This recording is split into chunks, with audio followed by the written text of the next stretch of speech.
جماعت اسلامي نه علاوه نور په ټولو پارټیانو کې د جاهلیت طریقې دي، د دولت په بنیاد پکې مشران دي.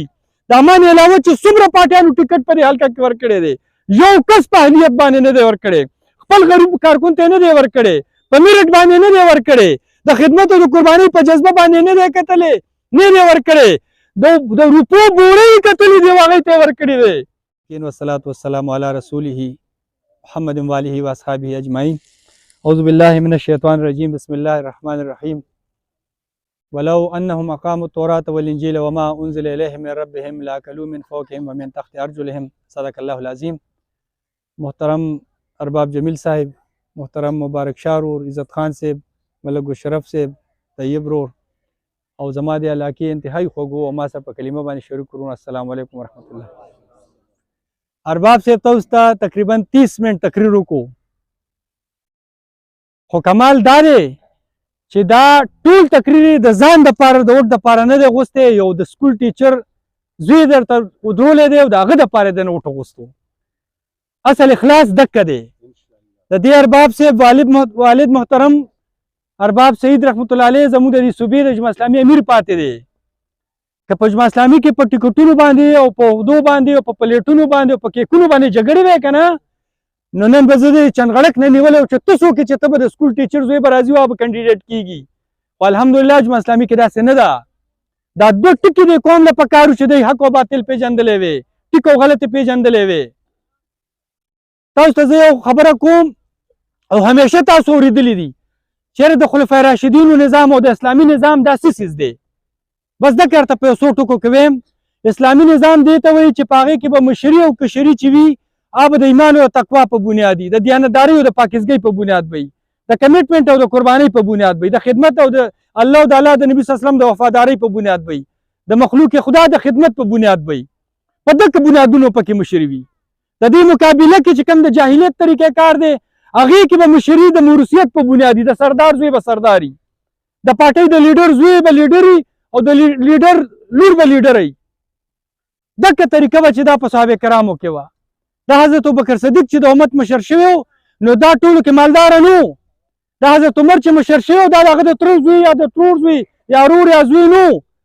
خو د ایمان او تقوا په بنیاد باندې حضرت ابوبکر صدیق رضی الله عنه د بنو تمیم قبیلې نه مشر شوی و. د هغه نه پس د هغه زوی نه دی مشر شوی. د هغه نه پس حضرت عمر رضی الله عنه د بنو عدي قبیلې نه مشر شوی دی. د هغه نه پس د هغه زوی نه دی مشر شوی. د هغه نه پس حضرت عثمان رضی الله عنه د بنو امیه قبیلې نه مشر شوی دی. د هغه نه پس د هغه زوی نه دی مشر شوی. د هغه نه پس حضرت علي رضی الله عنه د بنو هاشم قبیلې نه مشر شوی دی. دغه طریقه نن په جماعت اسلامي کې ده.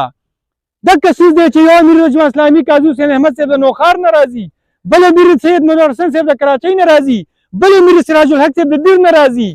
دغه ته اسلامي نظام وایي. دا صرف په جماعت اسلامي کې دی. جماعت اسلامي نه علاوه نورو په ټولو پارټیانو کې د جاهلیت طریقې دي، د دولت په بنیاد پکې مشران دي. د امان علاوه چې څومره پارټیانو ټیکټ په دې حلقه کې ورکړی دی، یو کس په اهلیت باندې نه دی ورکړی، خپل غریب کارکون ته نه دی ورکړی، په میرټ باندې نه دی ورکړی، د خدمت او د قربانۍ په جذبه باندې نه دی کتلی، نه دی ورکړی، د روپو بورې کتلې دی هغې ته یې ورکړي دی. او دا قوم به د دې روپو د بورو ته بوټونه ورکوي او بیا 15 کاله جلاګانې کوي. دویمه طریقه په صحابه کرامو کې دا وه چې هغې کې امانت خیال ساتلی کېدو، قومي خزانه امانت ګڼلی کېدو. نن چې څنګه تاسو هر ځای کې اورئ چې امانتدار قیادت چې دی نو هغه د جماعت اسلامي دی. د سپریم کورټ جج هم وایي که امانت او دیانت باندې فیصله وشوه نو یو د جماعت اسلامي قیادت به پاتې کېږي، دا نور ټول به جیل ته ځي. او عام خلک هم دا وایي چې سراج الحق منم. نو تاسو څنګه سراج الحق منئ؟ یاره ډېر ښه سړی دی منمې. تاسو دا څادر ځان نه ولې تو کړي دي، دا هلته کېږئ او یاره ډېر ګرم څادر دی منمې. وګورم چې تاسو ګرم کي، دا بریلونه ولې اچولی دي؟ داسې ووایي که نه یاره ډېر ګرم بنی دی هلته کېدئ چې تاسو ګرم کي. ځان نم تو کړي دي، دلته پوهېږو. خو سراج الحق ښه سړی دی خو هغه له وټ نه ورکړو. نو چې ښه سړی دی نو د هغه سړیتوب به ستا څنګه په کار راځي؟ امانتدار سړی دی د هغه امانتداري به ستا څنګه په کار راځي؟ جماعت اسلامي قوم ته په کورونا کې ولاړه ده، په سیلاب کې ولاړه ده، په زلزله کې ولاړه ده، خدمت ته ولاړه ده. ته چې ورته د قوم خزانې او امانتونه او د فیصلو او د اختیاراتو ځایونه نه ورکړې، څنګه به ستا خدمت کوي؟ لہذا دویمه طریقه دا وه چې په صحابه کرامو کې به امانت او دیانت خیال ساتل کېدو. د حضرت علي د دور واقع ده چې یو ځل ټولو خلکو له بیت المال خالي کو غریبانو خلکو ته ورکو او بیا هلته کې 2 رکعته لمونځ وکړو او یا هغه ځمکې ته وایي چې ته په ما باندې ګواه اوسه چې په تا باندې څومره پیسې را جمع شوې وي، څومره امانت د دې قوم را جمع شوی هغه ټول انصاف سره را جمع شوی، 1 روپۍ پکې د ظلم نه ورالي او بیا چې تقسیم هم شو نو هغه ټول انصاف سره تقسیم شوی دی.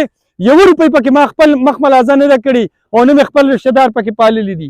دغه صفت نن په جماعت اسلامي کې دی. دا وجه چې په الخدمت او جماعت اسلامي باندې ټول دنیا اعتماد کوي. دا اوس چې په فلسطین کې اور اوسپنې ورېږي 25,000 ماشومان او زنانې لکه د پیکوړو غوندې تلول صرف جماعت اسلامي هغې د پر ملک چندې ټوله کې د 1.5 ارب روپو جازونه ډک کړل، د خوراکونو نه، د دویانو نه، د کپړو د خیمو نه او د هغې مدد لولېږل. دغه صلاحیت په جماعت اسلامي کې دی. دغه په دې قوم کې غواړو. نن زموږ قوم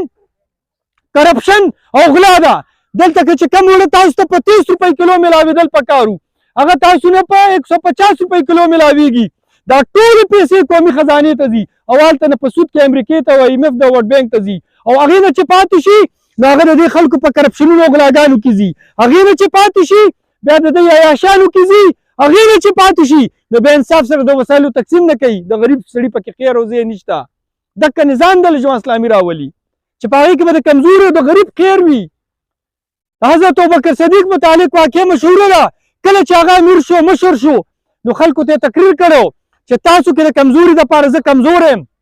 تر هغې پورې چې د حق ماده ته نه رسولې او تاسو کې زورور او ښکرور دپاره زه زورور یم تر څو پورې چې د هغه نه ما د کمزوري حق نه اخیستی. تاسو اوس نن د خپل ملک د پاکستان نظام ته وګورئ. د پاکستان نظام د غریبو د کمزوري دپاره زورور دی او د زورورو د مالدارو دپاره کمزوری دی. زه ته چې د بجلۍ 2 میاشتې بیل جمع نه کړو جیل هم ځای دی او دی چې د اربونو روپو غلاګانې کوي، د اربونو روپو قرضې اخلي او 400 قتلونه کوي، هغې باندې دا نظام یې نشي ګیرولی.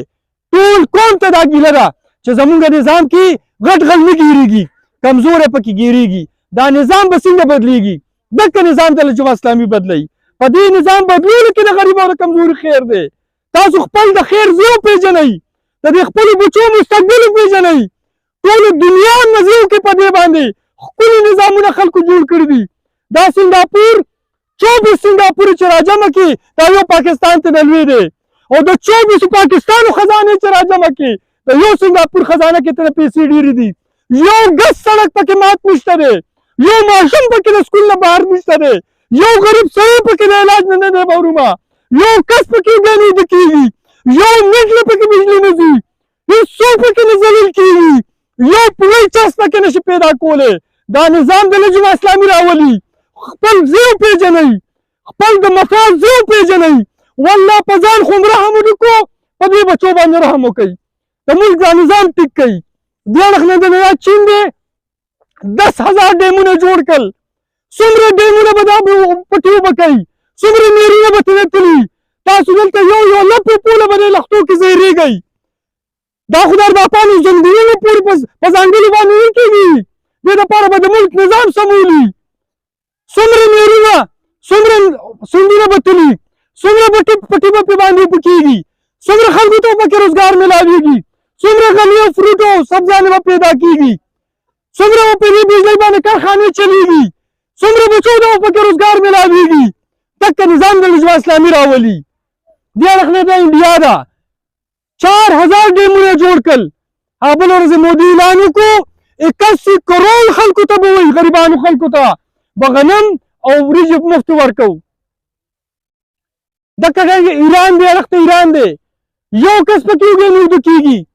یو پوړی 400 پاوډر پکې نشي پیدا کولی. وجه څه ده؟ وجه دا ده چې تاسو به نوم اورېدلی احمد نژاد 8 کاله د ایران صدر پاتې شوی دی. اوس تاسو پته نن سبا هغه څه کوي؟ هغه په یونیورسټۍ کې سبق ښیي او هلته ګټه روړي، په هغې باندې خپل بچي پالي. دغه کلچر د جماعت اسلامي راولي.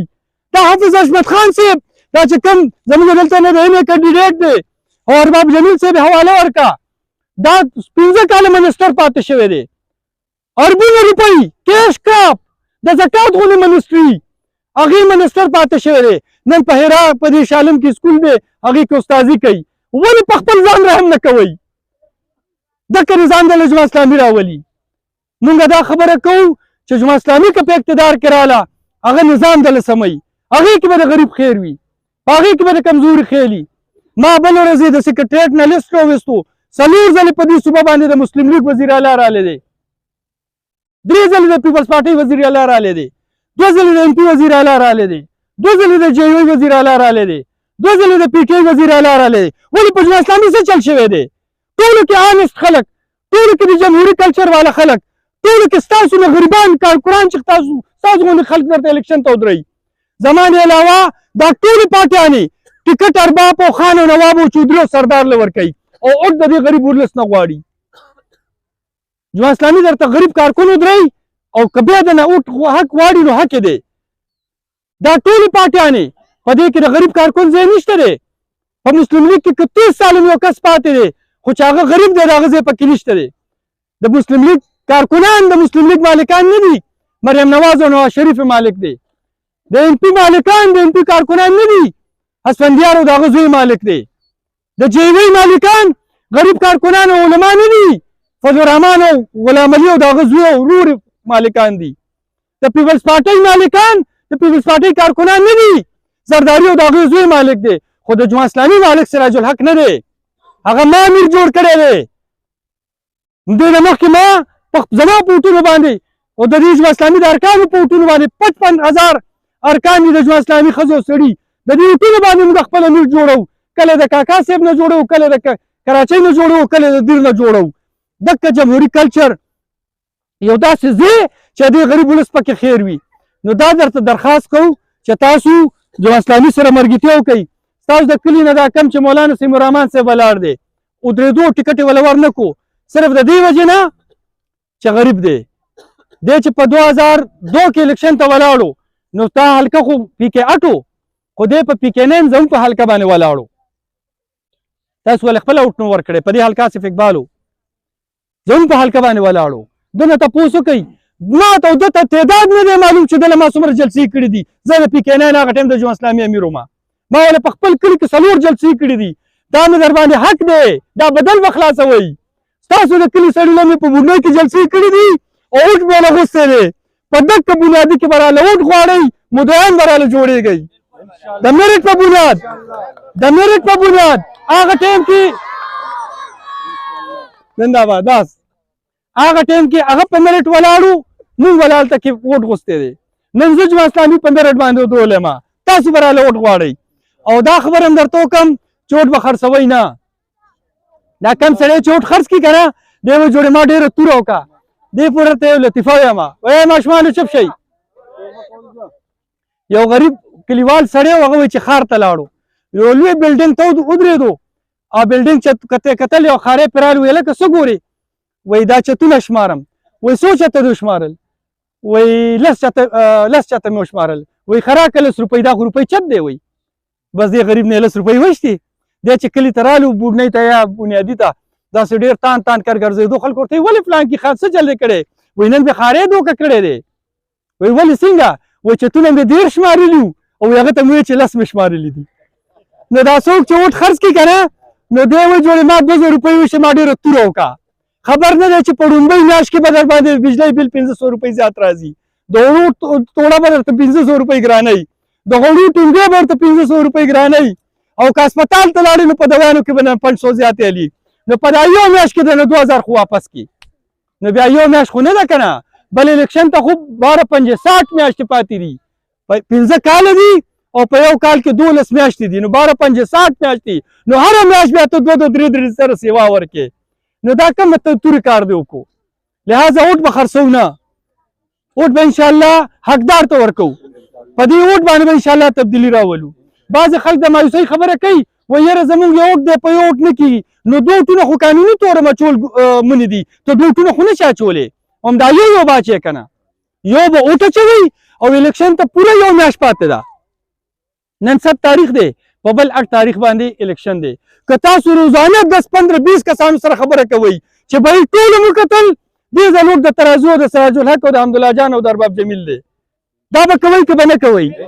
دا به کوئ ځکه چې ما سره ګوره دا ځکه چې ما سره خو اربونه کروړونه نشته دی زه خو ستاسو غوندې غریب سړی یم ما له به دا کار تاسو کوئ ستاسو له الله پاک د خبرو کولو صلاحیت درکړی دی دا صلاحیت استعمال کوي الله تعالی کروڑونه څیزونه پیدا کړي دي خو د انسان د پیدایش ذکر پکې کړی دی خلق الانسان و انسان مې پیدا کړی دی بیا انسان له کروڑونه صلاحیتونه او طاقتونه ورکړي دي خو د خولې د خبرو کولو ذکر پکې کړی دی وعلمه البیان وایي د خبرو چل مې ورته ښودلی دی بل یو زموږ علاقه کې یو ګونګه و نو هغه نه مې وټ غوښتو نو مې چې د نو زه په کومه طریقه وټ غواړم نو ټول نه اول مې ورته ترازو وښوله داسې مې ورته وکړل ویا دا په دې پوه شو چې د ترازو نه ښه ده بیا مې ورته وشمېرل داسې په کې میدان ویا داسې به کوم وایي نو ډېر په ګرانه مې هغه په دې خبره پوه کړو چې لکه ته به تلې وټ ورکړې نو تاسو خو ډېر په اسانتیا باندې زه پوهولی شم او تاسو په ډېر اسانتیا نور خلک پوهولی شئ لهذا هر ځای کې به دا خبره کوئ چې ټوله مو کتل او اخري خبره او بس بیا دعا کوو چې د مونځ هم ټایم دی مایوسي کېږئ به نه یو بوډا سړی پخوا هغه ښار ته لاړو سودا له مازدیګر چې واپس رالو تش رالو ښځه ورته وایي سودا دې راونړه وایي ښځې پیسې رانه ورکې شوي دي وایي دې جیب کې جمع ډېر کوټونه موټونه اچولي وایي دې جیب کې دې کتلي دي وایي او نشته وایي دې کې وایي چې نشته چې دې کې دې کې 19 جیبونه ورته شمارل وایي چې پیسې را سره نشته هغه ښځه ورته وایي دې شلم جیب کې مو ګوره که نه وایي ورکې که ښځه دې کې نشته څنګه چې تاسو وایي که نه ټولو مو کتل او څوک هم پکې ټیک نشته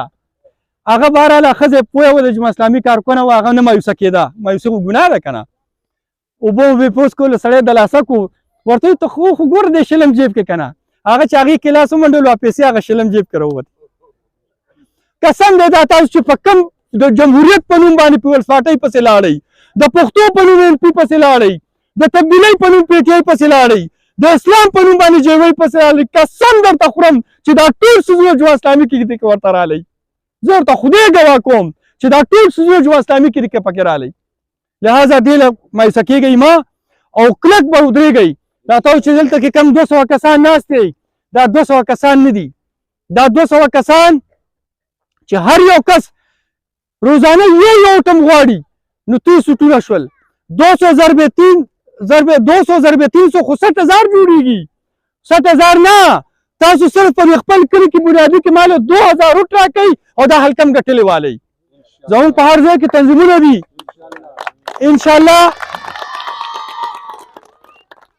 انشاءالله دې ځل به د الیکشن ګټو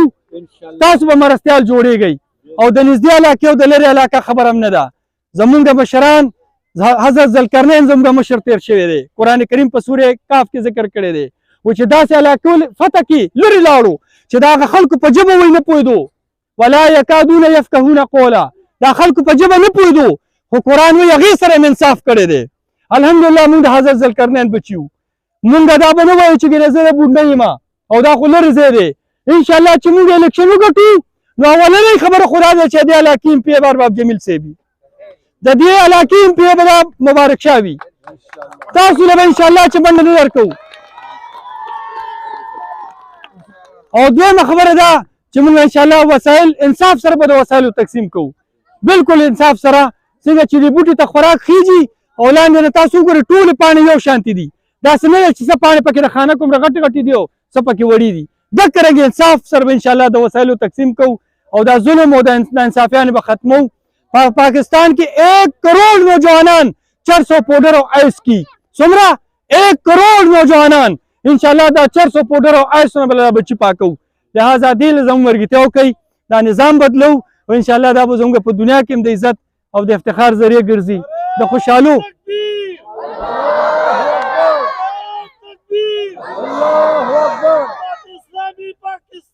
زنده‌باد اسلامی پاکستان زنده‌باد زنده‌باد زنده‌باد زنده‌باد الله اکبر دعا کوي